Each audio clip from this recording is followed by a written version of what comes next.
Yes, people, what's happening? Welcome back to Chelsea Fan TV and welcome to another video. First things first, guys, make sure you smash the like, subscribe if you're new around here, and as always, leave your thoughts in the comments below. And in today's video, going to be doing the player ratings for Chelsea's heavy 4-1 defeat to Celtic out in Indiana on Saturday evening. Yeah, it wasn't the best night for the Blues. Yeah, not very much went right. We're far too easy to play through, and a lot of work to be done for Enzo Maresca and the boys over the remaining 3 games of the tour, and obviously the Inter Milan game in pre-season as well. But let's dive into it then. Of course, you know, only 2 changes, surprisingly, from the team that drew 2-2 with Wrexham. We had Wesley Fofana coming in for Tosin, and obviously Mykhailo Mudryk getting his first taste of pre-season action as he replaced youngster Tyreek George. But yeah, let's start with Robert Sanchez in goal then.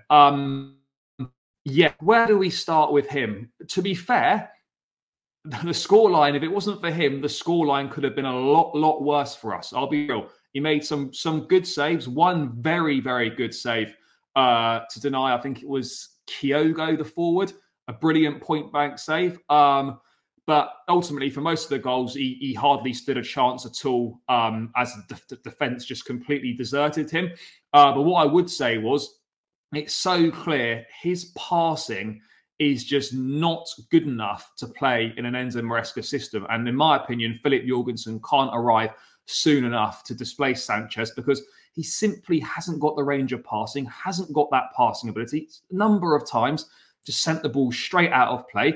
He was also going long on so many occasions. Now, Maresca said afterwards that he's told him to do that, but I'm not sure I believe that or not. Yeah, there's a place for it, absolutely. You know, if you're under pressure and there's no passing options on, go long. And we saw it again, is poor decision making that we saw at times last season. Plays it to Badiashile, where he's got no forward pass on for him, and he ends up, you know, giving a goal away because he had no options to play the ball forward after receiving the ball from Sanchez in a difficult position. So despite making some good saves, despite doing a couple of good bits, the same deficiencies of Sanchez are still there. And I'm sorry, he just isn't good enough to be Chelsea's #1 goalkeeper. So I'd probably give him an average 5. I think the saves probably level out the mistakes that he made. So yeah, I think a 5 for Robert Sanchez is fair. On his first, on his second consecutive start, Reece James. Look, I'll be honest. I know it's 2 games in. I think he's really wasted inverting into midfield. I know he'll get used to it, and it's going to take a little bit of time. But I think we really miss his overlaps down that right-hand side and him getting forward and his attacking threat. It almost feels like his attacking threat is somewhat nullified when he inverts into midfield. You notice that Celtic were targeting the space that he left when he moved into the midfield.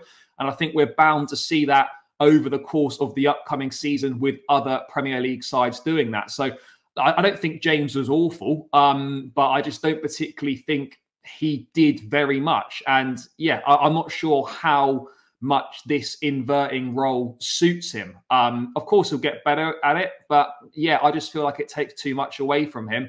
And it was kind of just an average display. I'm not going to rate him the same as Sanchez, but I'll give James a 5.5. Work to be done. We know how good he is. And yeah, as I said, this role just feels like it takes away all the best parts of his game. Moving on to Wesley Fofana. His first start in over a year. It's great to see him back in action, but there's definite work to be done still as he builds up his fitness, builds up his match sharpness. What I would say was he looked sharp from set pieces. He looked a threat from set pieces. James picking him out on a number of occasions from corners, but yeah, a little bit of desire required in his defending, particularly for that second goal. He just let Kyogo run and score. There was a clip of Sanchez shouting at Wes to pick his man up, and he simply didn't do that. It was quite lazy defending. But look, you know, he wasn't awful for Fofana. I'd just say it was average. And yeah, you know, I don't think it helped that, you know, in the first half, the setup basically had him and Colwell defending so wide they were almost playing as fullbacks. Doesn't suit their their strengths well at all.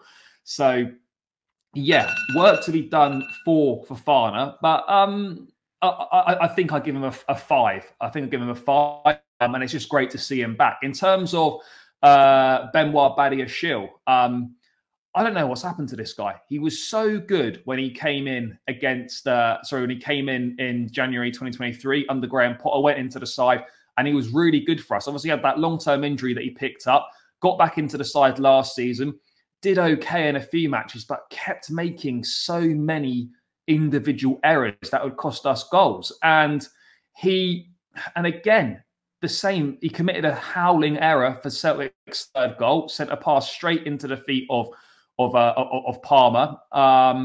And even if it was a friendly, that's such a poor basic error.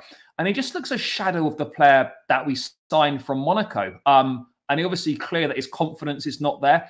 He's still building his match sharpness up, but I've got to be real. I don't see him being part of Chelsea's first choice centre-back pairing come the start of the season. And I would give the Frenchman a 4 out of 10 for his performance. Moving on to Colwill. Again, similar to Fofana, really struggled and got exposed, being forced to defend so wide, almost in the fullback area. He could have perhaps been a bit more alert on several occasions. There are constant balls coming in behind him.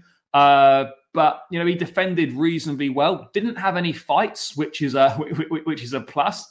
But yeah, not really too much more to add on Colwell's performance. I think just an average performance from him. So I'd give him a 5. Moving on to the midfielders now. Romeo Lavia, great to see him playing again as well. Another start. Reece James obviously inverting in midfield alongside him, and it's good to see him getting more minutes. He can really. One thing I noticed was he can really turn the ball and pick a pass out, which is a big plus. And he offers that protection in the middle of the park that was leading at times last season. Obviously, we got cut through on a number of occasions by Celtic, very much because of that high line we were deploying. And yeah, we just got to hope that Lavia has a much better season next season. Hopefully the injuries don't reoccur, because he's got a big role to play with the amount of games that we've got, and he's a quality operator. You can see from the few games that he's played on this tour, he has got something about him. I give Lavia a 6 out of 10 for his performance. Chukwuemeka starting his second game as well. He was the only player to play the 90 against Wrexham, and he was obviously subbed at half-time.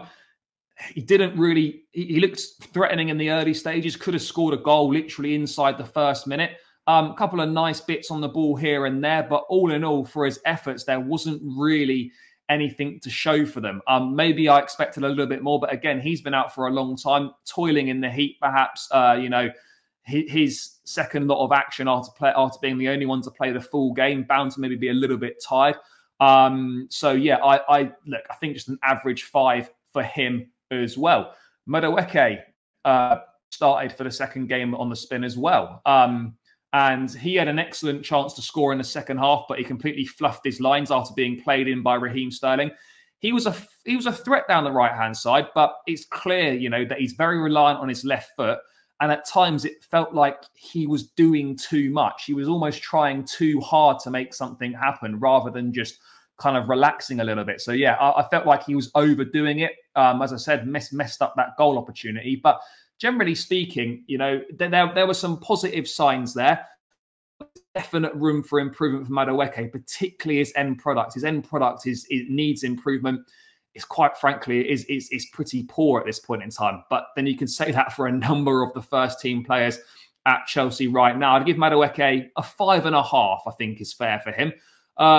Let's move on to Christopher Nkunku. 2 goals in 2 pre-season games. He obviously dispatched the late penalty nicely. He's looking sharp, and it's really good to see that as we head towards the new campaign. Hopefully his injuries are behind him. He was a threat throughout. You can tell his quality on the ball, his intelligence. He's got that versatility across a number of attacking positions. And yeah, I thought this was another promising display for him. He was one of Chelsea's better players on the night, and I would give him a 6.5 out of 10. And he's going to be a key player for us this season moving forwards. You know, one of our best players and one of the guys who's got a real eye for goal and knows how to put the ball in the back of the net. So it's 6.5 for Nkunku. Moving on to Mykhailo Mudryk. His first action of pre-season, having not been involved against Wrexham. Yeah, that 45 minutes, there wasn't much. There was the occasional flash down that left-hand side, you know, and including the one time, I think he sprinted beyond his man. He put a great cross into the box, but there was no one there, which has kind of been the story of his Chelsea career so far. But other than that, he was fairly limited in his contributions. And look, this is his first 45 minutes of action. I wouldn't read too much into it, but there needs to be an improvement. And this is a big season for Mudryk. And obviously, he was subbed at half-time. So yeah, I think just an average 5/10 for the Ukrainian speedster on that one. Moving on to Mark Guiu. Yeah, really impressed with him. I thought he was Chelsea's best player on the pitch. You know, he impressed against Wrexham. His finishing could do with a bit of work, but it's hard not to be impressed by him. You know, he's only 18, but he's showing, you know, good signs. You know, he's got that physicality that's going to be needed for the Premier League. His, you know, his movement off the ball has been good.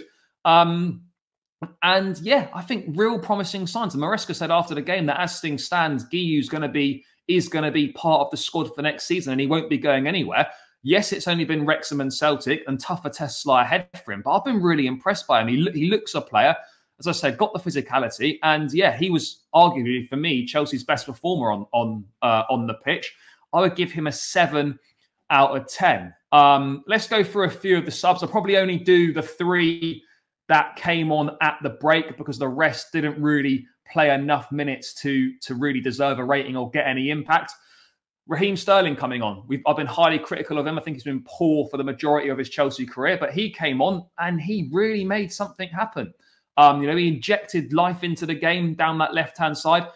He's unlucky not to get himself a goal as well when he hit the post shortly after coming on, and he also won the penalty. So if he can continue to contribute in that way, continue to get involved in the game, make things happen, maybe he can turn his Chelsea career around in his 3rd season. But there's a long way to go there. But on the evidence we've seen of the pre-season so far, he looks the most likely candidate to be starting down Chelsea's left-hand side. And like Guiu, I would give Sterling a 7 as well. Ugo Chukwu, who replaced, I think, Chukwuemeka at the break. Look, he tried to get forward. He made him, you know, Chelsea sort of made some improvements in the second half. A couple of nice touches on the ball. Clearly being told to get forward more than he's perhaps used to. You know, because he's a more defensive-minded midfielder. A few nice moments here and there, but nothing too much to shout home about. But I thought he was all right. I'll give him a 6 out of 10. And then moving on finally to Tosin Adarabioyo, he replaced Wesley Fofana at the break. Yeah, I thought Tosin was okay.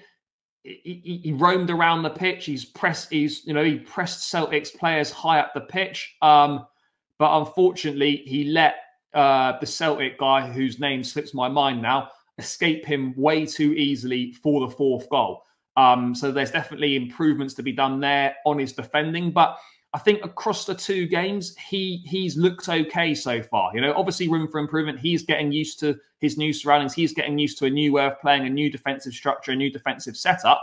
So, yeah, I think we can be... I think, look, he was okay, average, which is kind of what Chelsea pretty much were across the board. So I'd give Tosin a 5 out of 10, but I think there's more to come from him. And I think he will end up playing quite a big role for Chelsea over the course of the season. But guys, that rounds out my player ratings. Please let me know your thoughts if you agree or disagree with me in the comments below. It wasn't a great afternoon for Chelsea out in the States. We move on to Club America in the early hours of Thursday morning UK time. We need an improved performance in that one for sure. And yeah, guys, hope you enjoyed the video. Smash the like, subscribe, all that good stuff. Up the Chelsea, and peace out.